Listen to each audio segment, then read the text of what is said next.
మాజీ సీఎం జగన్ మాట్లాడుతున్నారు, లైవ్ లో చూద్దాం. ఇతడు విచ్చలవిడి రౌడీజం కాదా ఇది?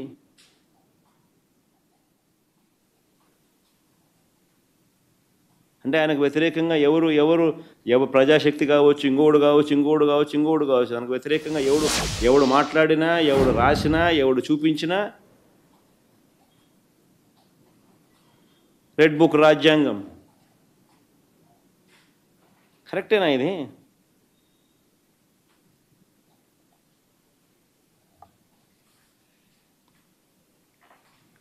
నిజంగా మహిళల పట్ల చంద్రబాబు నాయుడు గారి గౌరవం ఉందా అని అడుగుతా ఉన్నా నేను. నిజంగానే మహిళల పట్ల చంద్రబాబు నాయుడు గారికి నిజంగా సిన్సియర్గా అడుగుతా ఉన్నా, గౌరవం ఉందా చంద్రబాబు నిజంగా నీకు అని అడుగుతా ఉన్నా నేను.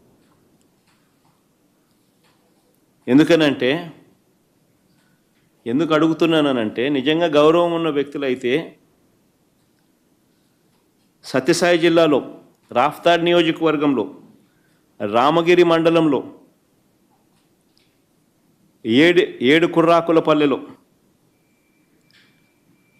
ఏడు కుర్రాకలపల్లి గ్రామంలో 9వ తరగతి చదువుతా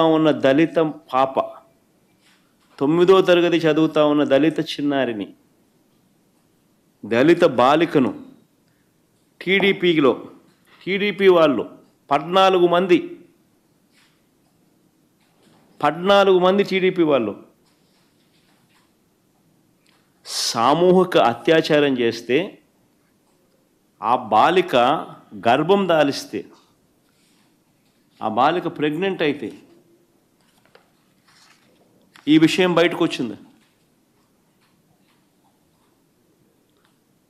కనీసం ఫిర్యాదు కూడా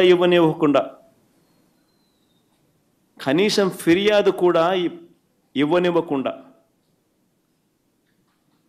టీడీపీ వాళ్ళు భయపెట్టిన మాట వాస్తవం కాదా అని అడుగుతా ఉన్నా. ఆ పాపకు పాపం తండ్రి కూడా లేడు. అలాంటి తండ్రి లేని ఆ కుటుంబాన్ని వీళ్ళు చేసిన పనులతో ఊరిడిచిపెట్టి వెళ్ళిన మాట వాస్తవం కాదా అని అడుగుతా ఉన్నా.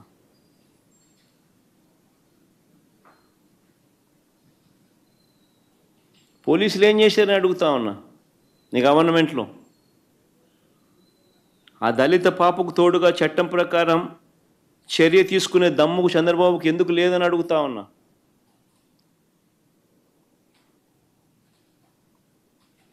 ఆ ఆడబిడ్డ జీవితాన్ని రాజకీయంతో ముడేశాడు.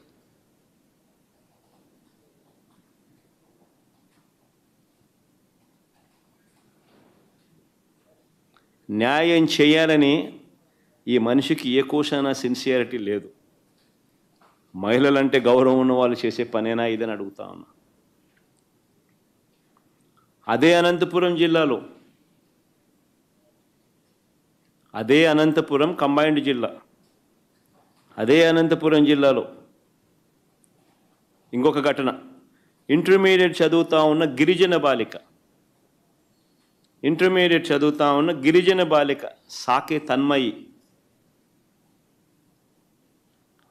ఆ బిడ్డ కనపడడం లేదు అని తల్లిదండ్రులు జూన్ 3వ తారీఖున పోలీసులకు ఫిర్యాదు చేశారు.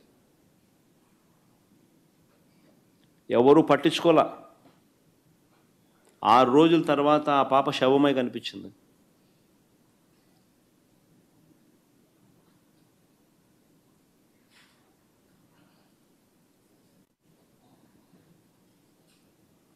అసలు రాష్ట్రంలో కేసుల మీద దర్యాప్తు చేయాలి, ఇలాంటి ఘటనలు జరగకోకుండా చూసుకోవాలి.